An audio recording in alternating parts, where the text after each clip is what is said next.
Before you start your rewrite, you're going to need some feedback. There are several ways to do this. One is to select 3 to 5 friends and ask them if they'll read it. You need at least 3 because you want to look for patterns in their responses. If 2 people have the same issue with a certain section, you know that's a problem. You have to deal with it. In fact, that information is golden. You need to go into feedback looking for those kinds of patterns because they will give you hard information. If you have 3 to 5 friends with some sophistication about screenwriting, that's great. But really, any reader will do, except your family. Don't show it to your family. They don't know anything about screenwriting.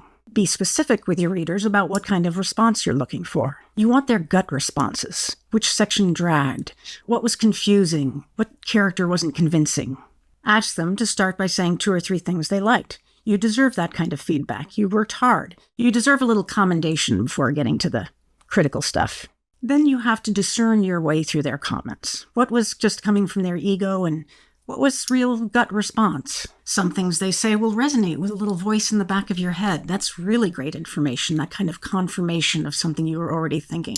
With other responses, you'll be able to see that your friend is rewriting your screenplay. You can dismiss that feedback. Be willing to say, that's not the screenplay I'm writing, that's another screenplay. Another thing you can do is submit to contests. Some contests actually will give you written feedback with their rejection. And the best way to see how the story is flowing and how it's working is to do a staged reading. This can be as simple as a few friends sitting around your living room and assigning different characters to different people. Or you can find a venue and invite a whole bunch of your friends and put a survey online for them to go to give you all their responses. Once you've gotten all that feedback and you're really getting a sense of, okay, this is what's working, this is what's not working, this is what I have to work on, then you start your rewrite. And that will be the subject of the next video. Click here to see the next video if it's already been posted.